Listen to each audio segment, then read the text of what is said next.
Hello and welcome. Thanks for joining us tonight at our energy efficient renting session as part of the National Sustainable Living Festival in 2022. I'm Mel Miller-Yule and I'm a Sustainability Officer at Yara City Council. I'm joining you from the land of the Wurundjeri people of the Kulin Nation. Yara City Council acknowledges the Wurundjeri Woi-wurrung people as the traditional owners and true sovereigns of the land now known as Yara. We also acknowledge the significant contributions made by other Aboriginal and Torres Strait Islander people to the life in Yara. We pay our respects to elders from all nations, past, present, and future. Before we begin tonight, a bit about using Zoom. Tonight's session is being recorded. Your microphone and video are turned off. We'll have plenty of time for questions after the presentation, so please pop your questions in the Q&A function throughout the presentation, and we'll read them out to be answered by our speaker during the Q&A time. Feel free to use the chat to share links or useful information. All the links that you see on your screen during the presentation will be shared by email at the end of the session. We'll also try to share them in the chat as we go along. Tonight we're going to hear from John Knox, Technical Specialist at Renew, about how you can make your home more energy efficient, even if you're renting. About half of all people living in the city of Yara are renting, and we know that lots of renters are keen to reduce their emissions, make their homes more comfortable, and save on their energy bills. But many people don't know where to begin. Having a more energy efficient home means you can be more comfortable in very hot or very cold weather, you can have lower energy bills, and you can reduce your carbon footprint. John will share with us practical tips for things you can do yourself at home, like stopping drafts on leaky doors and windows or blocking out the hot summer sun. And I have some of the things that you can use with me tonight. So I'll share some of those. You might see me popping up on the side just to share the examples of things that you can do.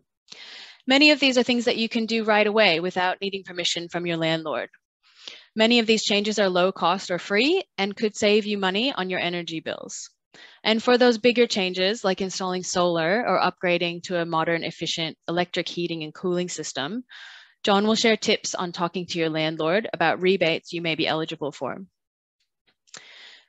So first, I'd like to share with you a brief overview of what Yara Council is doing to take action on the climate emergency. At the City of Yara, we're committed to taking action on the climate crisis. We were one of the first councils to declare a climate emergency and have committed to acting on it through our climate emergency plan. Yara Council is powered by 100% renewable electricity, and we're supporting the community to go renewable, use less energy, and take climate action, and create a 100% renewable Yara together. We're excited to share that we are now developing energy efficiency toolkits that you'll soon be able to borrow from Yara libraries in Richmond, Collingwood, Fitzroy, North Fitzroy, and Carlton. The kits are currently being finalized, but are likely to include the types of tools that you see on your screen here. Thermometers for measuring the temperature of rooms, fridges, freezers, and walls. A thermal imaging camera to show where heat is leaking in or out. A power mate, which measures how much energy your appliances use. A water measuring device to check water flow rates, and information on how to make improvements. So these kits will help you find out where the issues are and what you could do to save energy, reduce emissions, and make your home more comfortable. We also have lots of resources on our Take Climate Action online hub at yaracity.vic.gov.au/climate action. You'll find information, inspiration, and stories of others in Yara taking climate action, and videos on all kinds of topics, from how to choose a green power plan to cooking with plant-based foods. You can get free energy advice from the Metro Community Power Hub if you live in Yara. The Metro Community Power Hub is a Victorian government initiative led by the Yara Energy Foundation. And if your inquiry is complex, you'll be booked in for a 30-minute phone energy consult with the energy experts at Renew. We also regularly hold events like this, and you can make sure you know what's on by signing up to the Yara Environment News. We're planning another series of online events coming up towards the end of next month, so stay tuned. You can visit our Take Climate Action Hub and click Sign Up to stay in the loop. So now I'd like to introduce our speaker, John Knox. John is a technical specialist at Renew. Renew is a national not-for-profit organization that inspires, enables, and advocates for people to live sustainably in their homes and communities. Since 1980, Renew has provided expert independent advice on sustainable solutions for the home. John has been with Renew for many years, sharing advice on energy efficiency and helping to empower people to take action for a safe climate. In 2010, John spent 6 months riding around Australia on his bicycle, giving talks on energy efficiency along the way. Over 22 weeks, he rode over 8,500 kilometers, talking to countless people. He has also volunteered on several climate action campaigns for different organizations over the years. John is passionate about helping people to walk the talk, or in his case, to ride the talk. And with that, I'll hand over to John. Thanks, Mel. Yeah, I'll just get the PowerPoint screen up and going. Hopefully that's all visible to you all. Yep, we can see it, John. Thanks. Good. In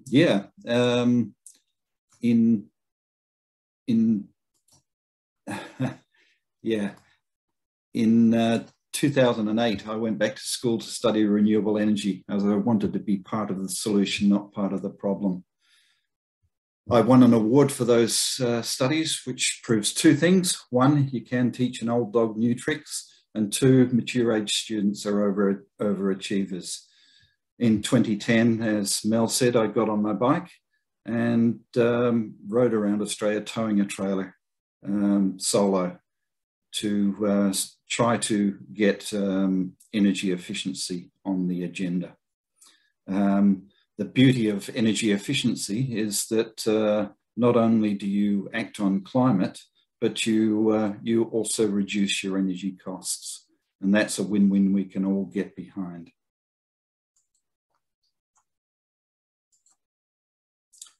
Sorry for the mammal visual there. In order to keep my energy stores up, my journey inevitably took me to many bakeries. I now spend my time advocating for greater action on climate change, and I also provide energy efficiency consults for Renew. Renew was formerly known as the Alternative Technology Association. We changed our name because, as a previous CEO once said, we're no longer alternative. It's not all about the technology, but we are still an association.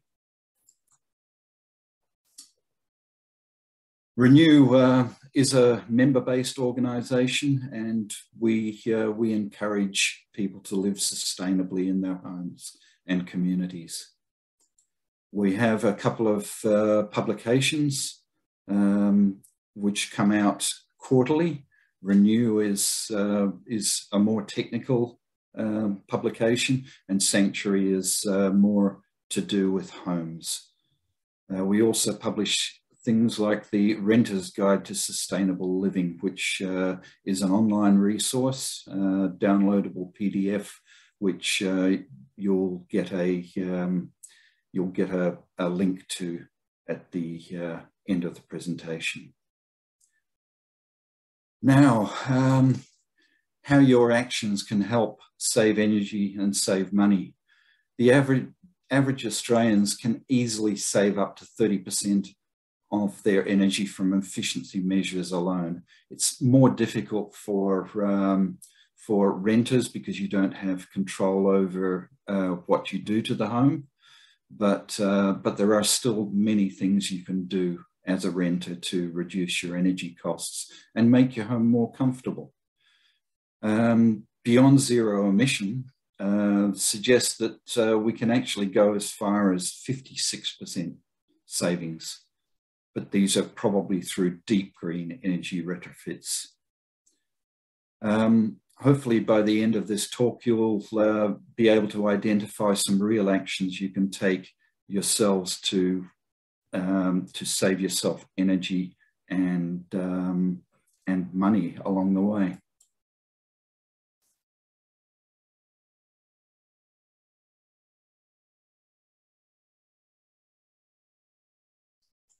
Now, one thing we should know first off is, how do we measure energy? energy is power times time. So it's the System International unit for energy is a joule, and it's equal to 1 watt second rather. As far as our energy bills are concerned, in electricity, it's measured in kilowatt hours. And for gas, it's measured in megajoules. Now, 1 kilowatt hour, which is the unit that you see on your electricity bill, is equivalent to 3.6 megajoules. So it's 1,000 watts times 60 minutes times 60 seconds, which is how you get the 3.6 megajoules. It's, yeah, just the way it is.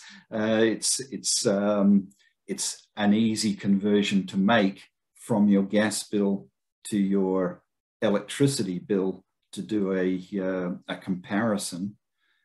So if you've got your megajoules, you just divide the number of megajoules that you're using by 3.6, and you get the number of equivalent kilowatt hours that would be.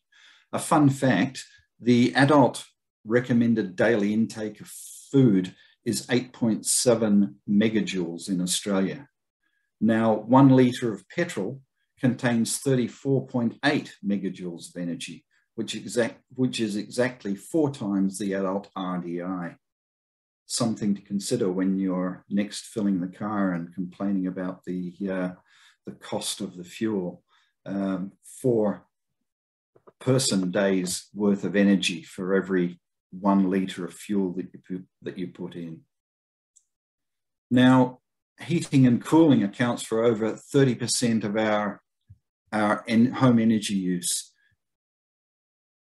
Most effective way renters can reduce your heating and cooling needs is draft proofing, and by only heating and cooling the areas you're using. Now, as far as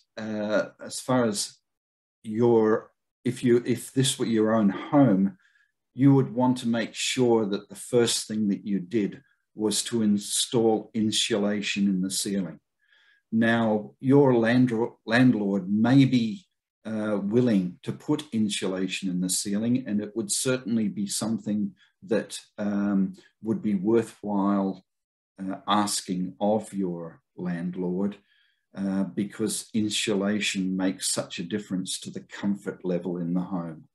A lot of rental stock has minimal insulation in the ceiling. Now, you might be able to come to an agreement with your landlord whereby he or she buys the insulation and you install it in the ceiling. There may be some arrangement you can come to with your landlord to actually improve the insulation, even if it's only over the living areas of the home, which is the area where you're spending most of your time. Now, I'm going to draw on the screen. In this, hopefully you can, actually I'll just use the mouse for the moment. Hopefully you can all see this. In this, this screen here, you'll see that the living area is just this section here. If we were to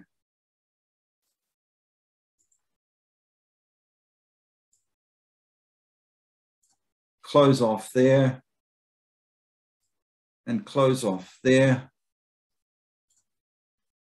via doors or even hanging of curtains, you'll reduce the actual zone that you're heating by quite a margin. bedrooms are better off being unheated. The drop in temperature that you have of a nighttime is a cue to the body to go to sleep, which is why we have so much trouble sleeping in summer.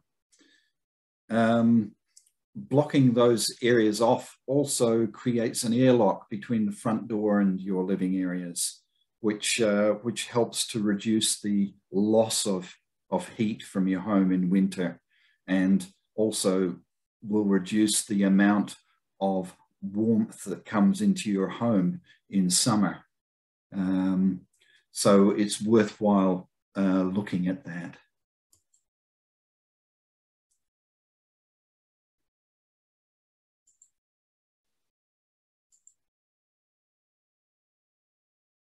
Curtains and pelmets.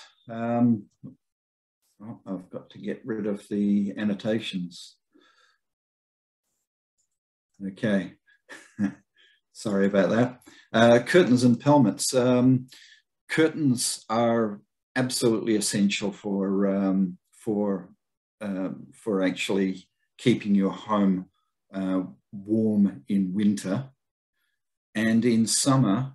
If you don't have outside blinds on your windows, if it's going to be a hot day, then closing your curtains in summer is a good way of trying to keep that heat out of your home. It's much easier to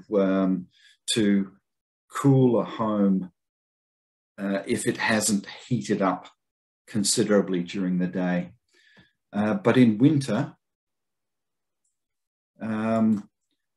having a pelmet over the curtains breaks an air circulation. The air goes up to the ceiling, flows out to the wall. The walls are generally lesser insulated than the ceiling. The air then cools and falls and drops between the curtains and the window, and the your warm air that you've spent a lot of money getting warm, then goes out the window. If you were to, without a pelmet, if you were to put your hand underneath the curtain, you would feel a strong, cool draft at the bottom of that curtain. And that is because the air circulation is going around there. By putting a pelmet on, you actually break that circulation and keep the warm air in your room. Now you can make a pelmet, a ready-to-go pelmet, out of corflute, that plastic corrugated board that you see being used by real estate agents. You can build a pelmet just out of that, and you can, because it's so lightweight, you can actually blue tack it onto the wall, thereby breaking that air circulation. You could also use a rolled up towel. That would also do the job, but something a little bit more permanent, though easily removable at the end of your lease, like some blue tacked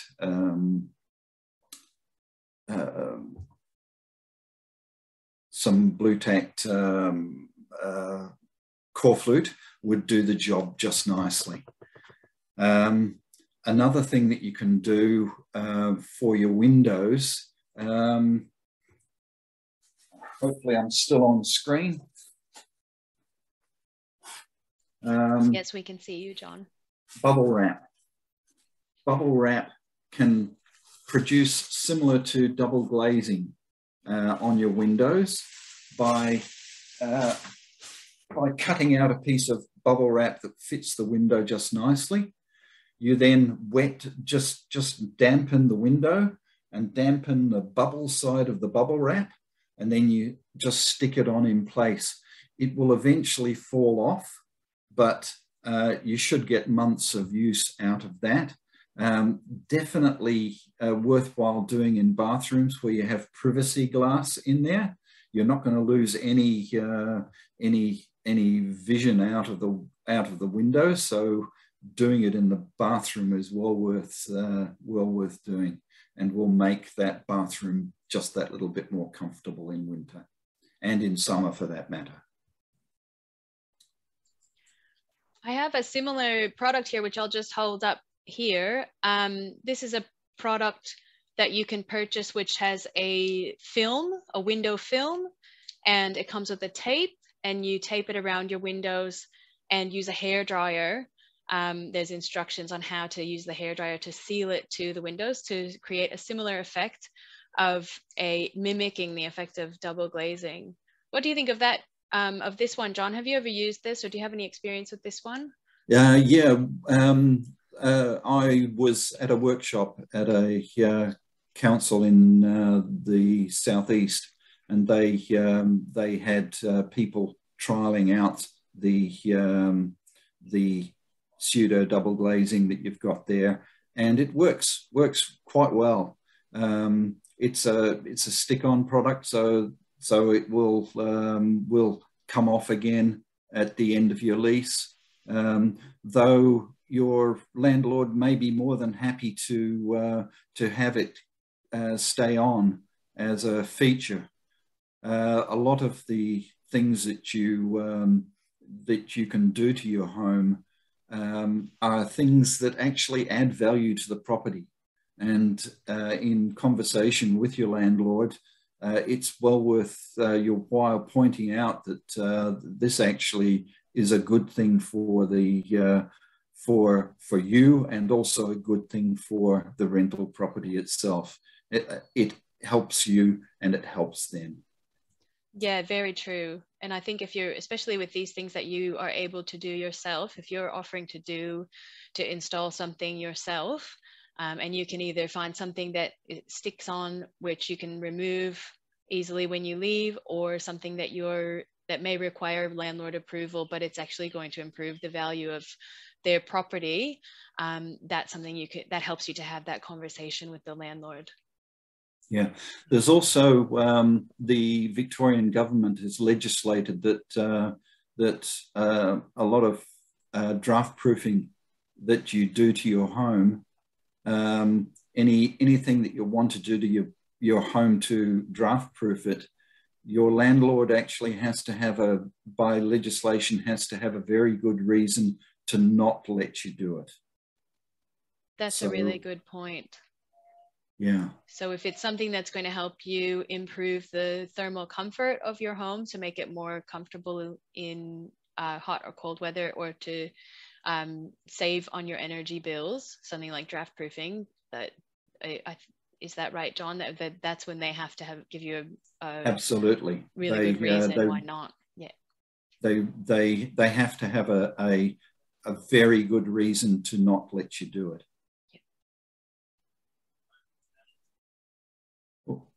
I'm not sure what I did then. Can you still see my we can still see slides? the screen. Yep. Good. Okay. Now fans. If you've got a ceiling fan in your home, chances are it has a little switch. And if you look on the side here, a little switch on the side there will turn it into, rather than pushing the air down, it will drag the air up. Ceiling fans, not all homes will have them, but in winter, if you have the fan on really low speed and drag the air up, it then mixes the air in the room. All of the air in your room, all of the hot air, will be sitting at the ceiling. That's not where you're sitting. You're sitting down here. So, so by having the fan on in reverse and pushing that air up to the ceiling really slowly so that it doesn't cause a draft, then you can actually improve the comfort of the room. Rather than having really hot air up the ceiling, you can actually mix the air and make it so that it's more comfortable down here. You can also use a pedestal fan to do that, but you have to have the pedestal fan on at the slowest speed possible, because otherwise you create a draft, and you're trying to avoid that.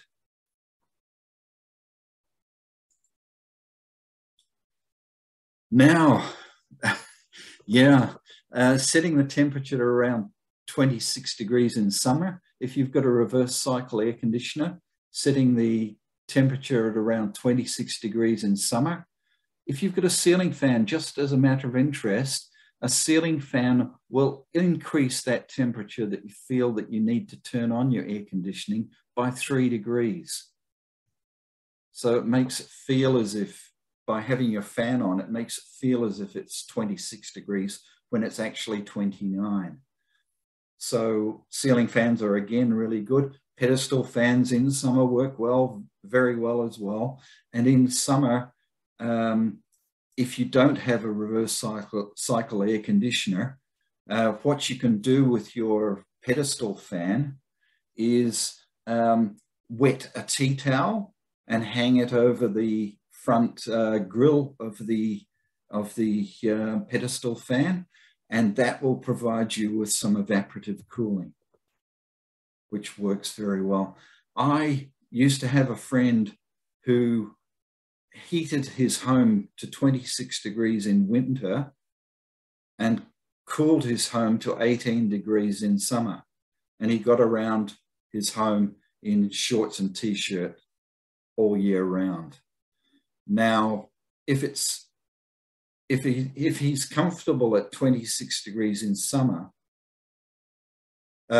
comfortable at 26 degrees in winter rather, then surely he'd be comfortable at 26 degrees in summer. If he's comfortable at 18 degrees in summer, then surely he's comfortable at 18 degrees in winter.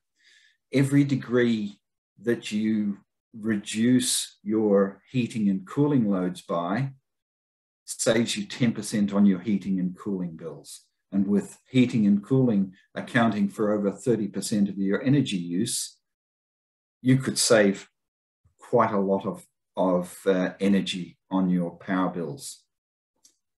Now, this is a reverse cycle air conditioner head.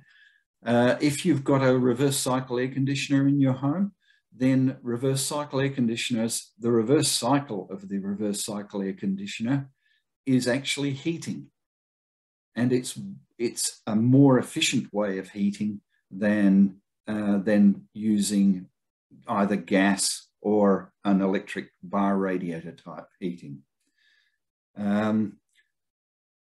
Now, the Victorian government has some rebates, which I'll get to later on, for energy efficient heating for renters. So you can actually go to your landlord and see if they'd be willing to retrofit your home with a reverse cycle air conditioner in the living area, so that so you can take advantage of the cheaper heating that reverse cycle air conditioners produce. Now, a reverse cycle air conditioner can have up to 6 times the energy efficiency of a bar radiator. That's what's called the coefficient of performance, and anything from 4 to 6 is easily doable with reverse cycle air conditioners these days. It may be something that is worth your while bringing to the notice of your landlord, because that retrofit can make a big difference to the home. And the bonus in this regard is that in summer you also get cooling. Now, one thing that is perhaps a little bit controversial in days of a pandemic, but the most efficient form of heating or cooling that you can get is to go to a friend's place, because then you don't have to pay for it. And it helps build community as well, especially if it's somebody just down the road from you. You don't even have to get in a car to visit them. And they can then come to your place at a later date and return the favor. Draft proofing. If you added together all the gaps in the average Australian home, you would have a 1 square metre hole in the wall. And if you had a 1 square meter hole in the wall, would you fill it? I think you would. It really makes sense to not allow the outside in as much as we do in Australia.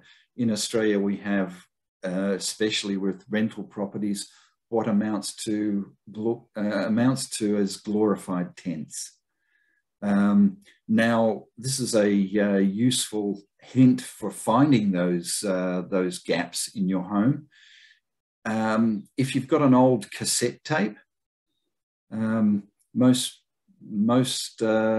people, well, maybe not so much these days, but you might be able to find one at a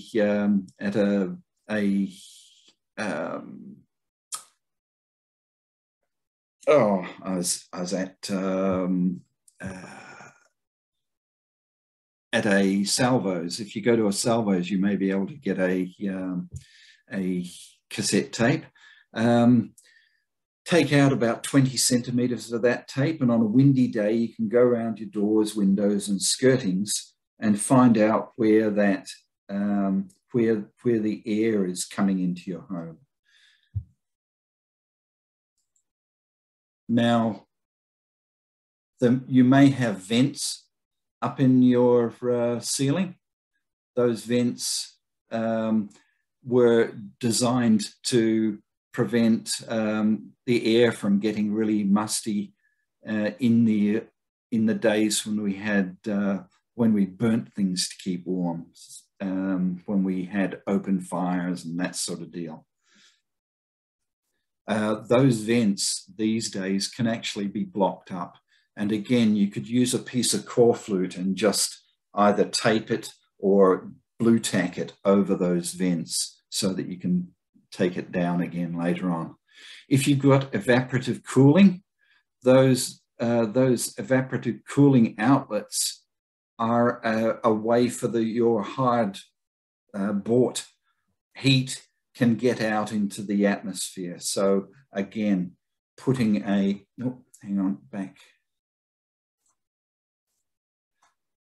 putting a piece of core flute over that vent in winter is absolutely essential, I think.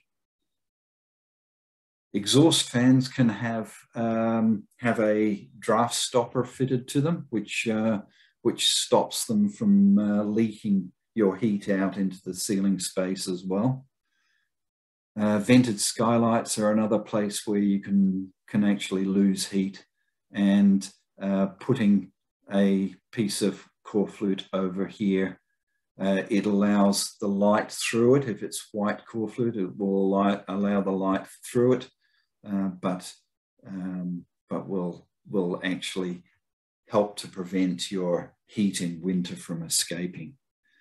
And of course, filling those gaps around doors and windows where a lot of drafts come in. If you've got floorboards, a lot of floorboards can be leaky as well, and filling those gaps can make a big difference to the comfort of the home and help to keep your hard fought for heat in winter, and to also keep that hot air out in summer. John, could you let everyone know a little bit about what kinds of things they would use to stop up those gaps around their doors, windows, and floors? Well, if I have some of them here, I'll hold them up. Okay, to try to block off those gaps, you can use around your doors. You've probably heard of door snakes. Double-sided door snakes are really good because they move with the door and help you make sure that door snake stays in place. You can also, for big gaps under the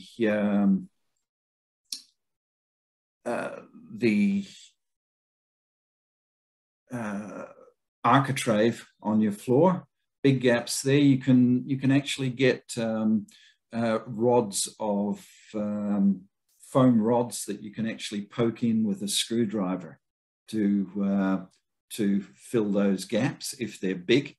If they're small, then using gap filler is a good thing. Yeah, in the around the doors and windows, you've got foam sealing kits that you can buy from your hardware store that will seal around the doors to help keep that hard won cold air out, yeah, and hot air in winter, and hot air out and cold air in summer.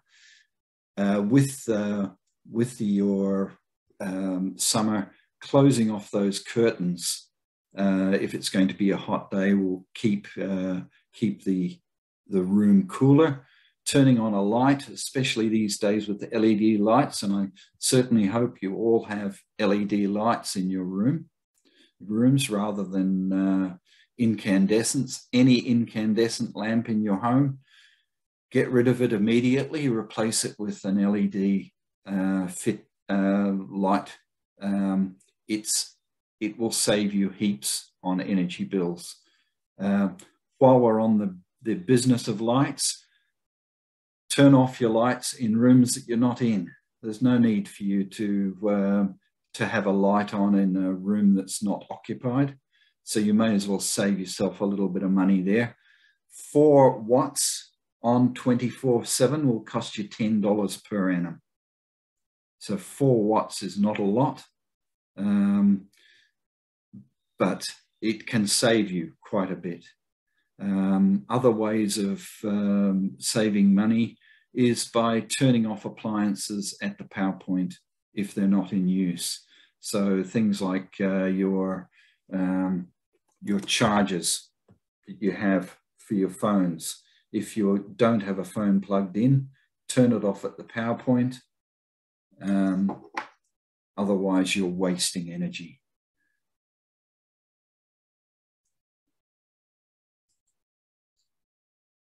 Useful resources for you guys to learn about. The Victorian government has rebates for renters, so that you can actually ask your landlord if he or she would mind putting a solar system on your roof. That would certainly help cut down on your energy bills. In summer and in winter, if you do have a solar system on your roof, then it's worth considering preheating and pre-cooling your home rather than turning it on when you get home from work. So you can program your reverse cycle air conditioner to come on at a certain time while your solar is generating energy, and turn off early in the evening type thing. That way you can save on your heating and cooling bills as well. And the heating upgrades, if you're a healthcare card or other concession card holder, then your landlord can take advantage of rebates for the installation of a reverse cycle air conditioner. Renew's Renter's Guide to Sustainable Living is well worth looking at. There are lots of good hints there.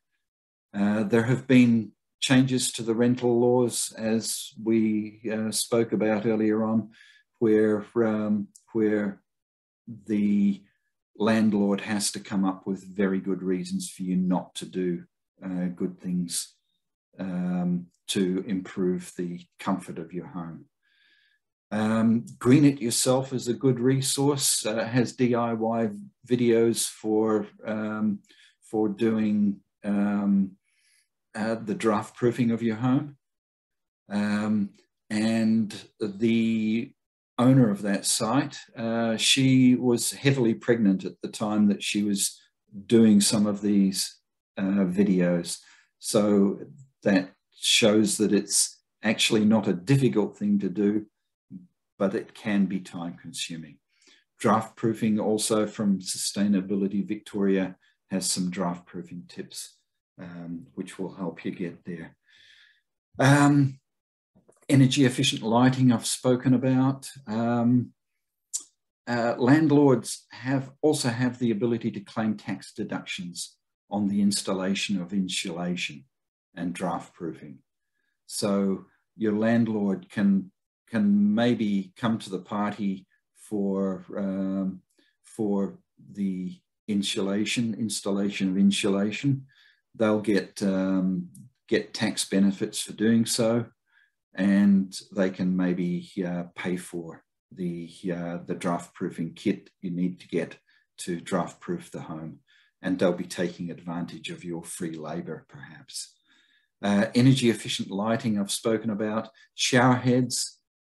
Efficient shower heads also help save water, and of course the energy to heat that water.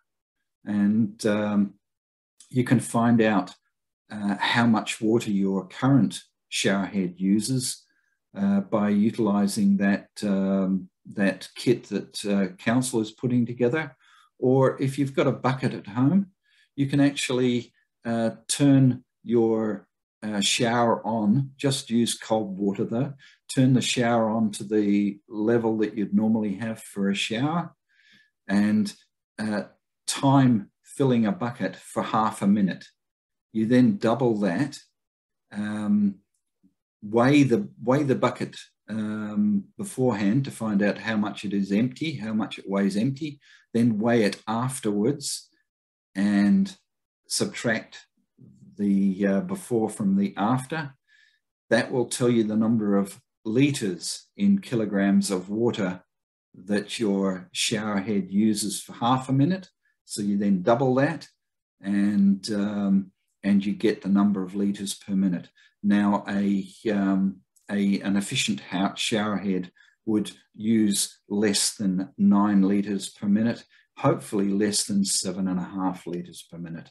And the best shower heads use only 4.5 litres per minute, which is a substantial improvement in saving water and saving the energy to heat that water.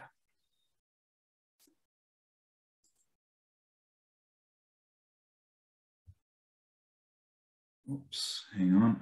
Oh, sorry. That wasn't what I meant to do. Okay. There's also a Facebook group. If you're still on Facebook, I'm not anymore. It got a little bit toxic for my liking, but there's a My Efficient Electric Home group on Facebook that is a great resource as well. And of course, Renew is a good resource. Your Home Technical Manual has information on draft proofing. That's a free resource from the federal government. And Beyond Zero Emissions has a lot of information on their deep energy retrofits on their website as well. Renew's vision is to create a world in which communities thrive, and we'd all like to thrive, wouldn't we? And we really don't want to be costing any more of the earth than we can avoid. Any questions? Thanks very much, John. There was lots of useful information in there and things you can do yourself to get around your home, and ways to stop up those drafts, DIY pelmets, all kinds of interesting and useful ideas in there. If you have any questions, please pop them in the Q&A and we'll read them out to be answered by John. We also asked around a little bit before this session to see if we could come up with some common questions that renters have, and we also get asked questions through other events and other things that we're doing. So we have a few questions here that we have been asked previously. So I might kick off with some of those, but please feel free to pop your questions in the Q&A and we'll make sure to ask them out to John. So John, one question that we get asked frequently is by people who have who are keen to try and make some of these bigger changes and maybe access some of these rebates for things like solar or the heating and cooling upgrade, and they need to talk to their landlord about getting these changes, getting something installed or getting these changes made. So you mentioned some things that they can talk to their landlord about, like the tax incentives for landlords for insulation and draft proofing. So I imagine that would be a great place to start with those conversations, to let them know about the tax breaks that are available to them. Do you have any other top tips for talking to your landlord about making some of these bigger changes? For the bigger changes, it's probably worth your while going to the Victorian government site where the rebates are available from. They actually have letters, form letters that you can use on those sites that, that will help get the conversation going with your landlord. For the solar installation, they actually also have the possibility that if you're really keen on doing it, then they make it so that you can actually help with the purchase of that system yourself, so that it becomes an us and them, so that you're all in together to try to help reduce your energy costs. Of course, any energy that you use during the day from your solar system will be beneficial for yourself as well. There are some other things that you can do as well that I haven't touched on. Cooking is something that everybody, well, most people do. It might interest you to know that it doesn't take very much extra energy to cook a big batch of food than it does to cook a small batch of food.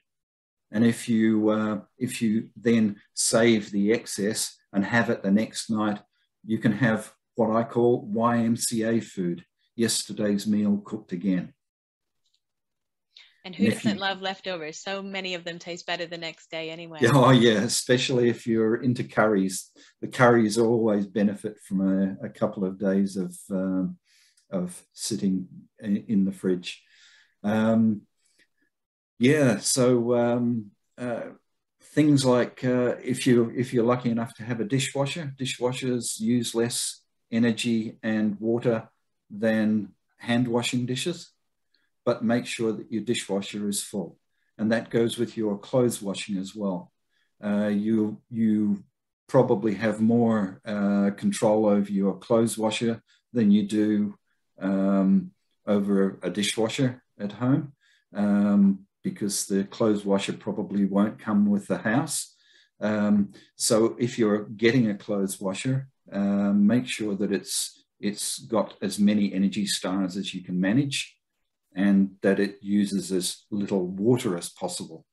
One of the advantages of using very little water is that it won't heat up much water in order to wash your clothes.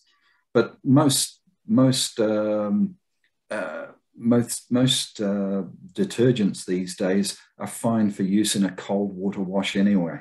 So there's no real need to have a hot wash unless you're, say, a mechanic or something and you get your clothes really greasy. Yes, that's really good. That's all really good advice. Yeah. Washing your clothes in cold water, hanging them up to dry. Oh, absolutely. Only running the washing machine when it's full and the dishwasher when it's full. All really good advice for saving energy. Yeah, solar. Can I ask another question? Sorry, did Yeah. you have another thing to add about solar? Just using that solar clothes dryer is by far the best way of going about drying your clothes.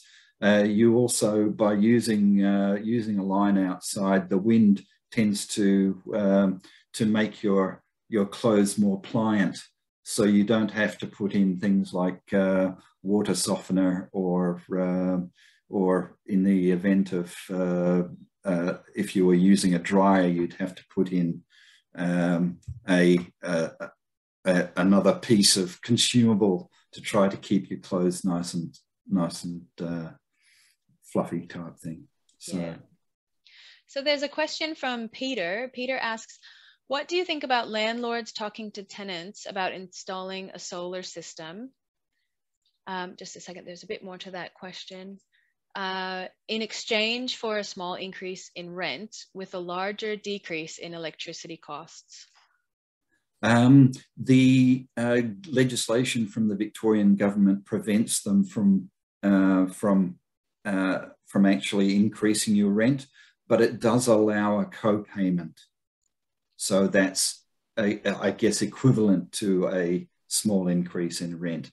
But that increase in that co-payment is limited in how much they're allowed to ask of you.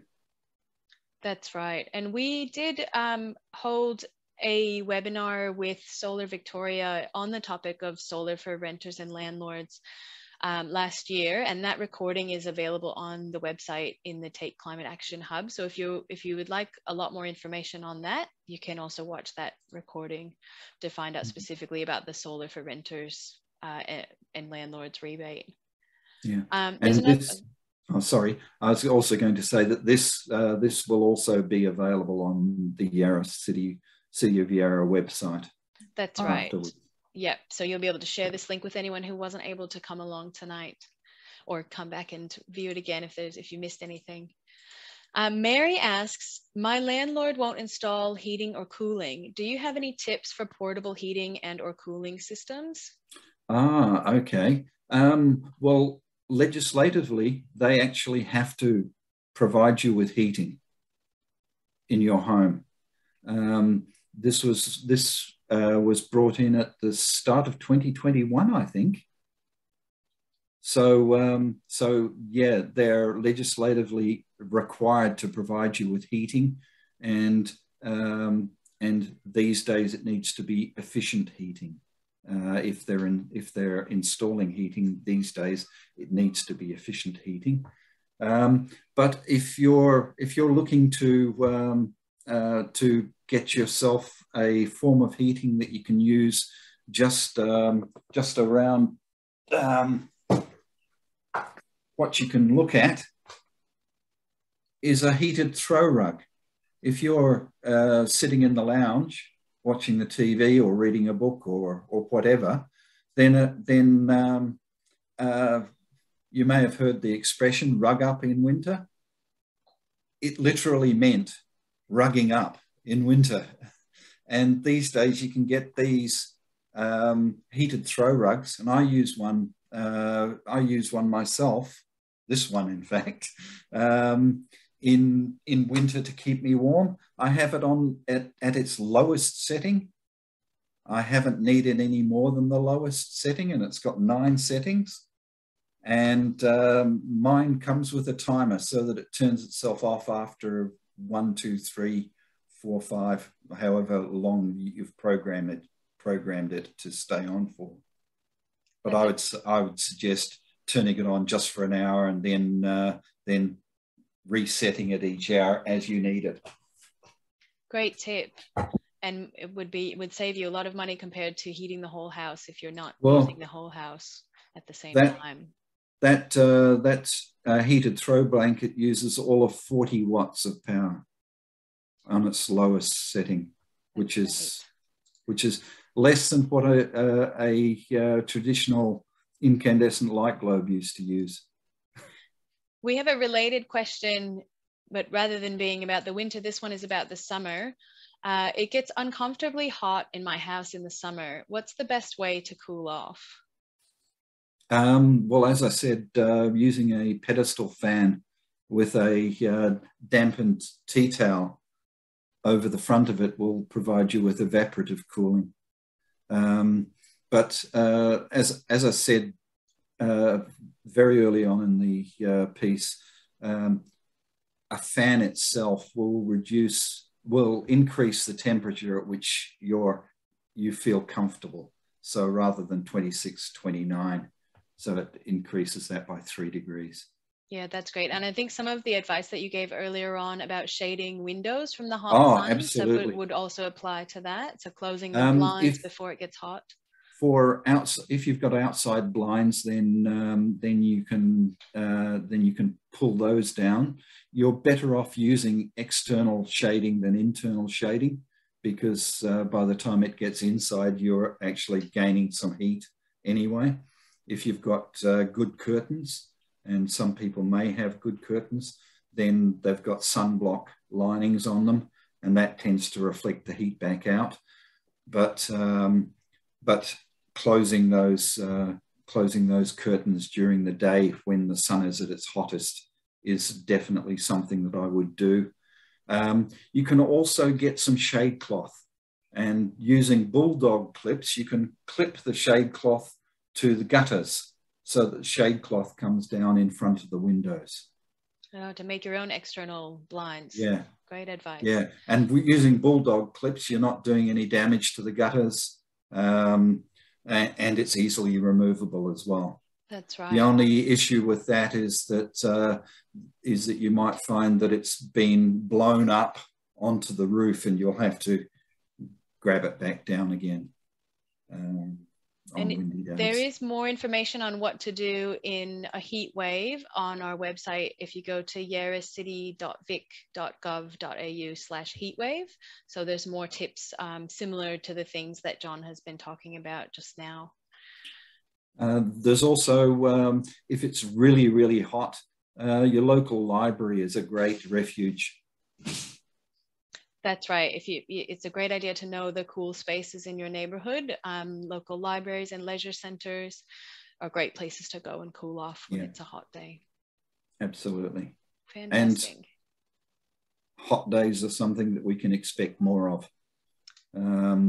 Yeah, we've been very fortunate this summer in that it hasn't been particularly hot, but it's a strong La Nina here this year. We can't expect that every year. And one follow-up question from Mary. This might be our last question for tonight. Mary asks, where can I buy a heated throw rug like that, John? You should be able to find them from places like Harris Scarf and Target, Big W. Pretty commonly available. They're normally available. They're probably not so much in summer, but come autumn, you'll probably find them creeping back into the stores. Great. But yeah, they're like that heated throw blanket cost me, I think it was about $75. And that's definitely something you can take between rental places. Absolutely. Easy to pack as well. And I think that goes for the all of the things that we've shown tonight, all of the kind of different types of draft proofing, door and window seals. This is an adhesive door strip that you don't have to use any nails to put it in. So all of those kind of things are available at hardware stores and are inexpensive. So easy, inexpensive things that you can do. If you're planning on being in your rental property for a number of years, then it's worthwhile buying good quality draft sealing though. You'll find a lot of draft sealing in your hardware stores. Renew doesn't normally recommend brands per se, but in this instance, I'm going to. Raven is a good Australian brand that is good quality. Draft proofing can take a lot of time to do, and if you're going to be in the home for quite a while, then it's well worth doing it right the first time and not having to go back and do it again a couple of years later. Great. Well, thank you so much, John. That brings us to the end of our time tonight. I'll just share a screen of a few more links, and I know John has also shared several useful links.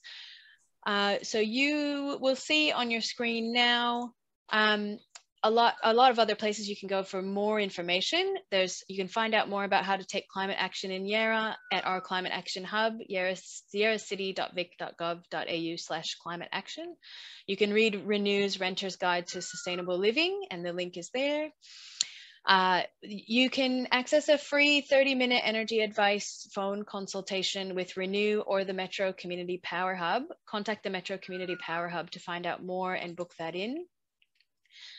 There's links there for rebates for solar for rental properties and rebates for heating and cooling in rental properties. You can also join a community of renters and advocate for better renting at betterrenting.org.au. And they also have a Facebook group of Melbourne renters if you'd like to join that community. You can watch past webinar recordings. We've got lots and lots of videos and webinar recordings on our website, but the one that we mentioned tonight, the Solar for Renters and Landlords, is at that link. All of these links that you see on the screen here will also be in an email, which you will have in your inbox now. That email also includes a link to a survey, and we'd love for you to take just a couple of minutes and fill out that survey and let us know what you thought of tonight. So with that, I'd like to say thank you so much, John, for all of your wonderful tips. And thank you to everyone for joining us tonight. Have a wonderful evening, and we hope to see you at another event soon.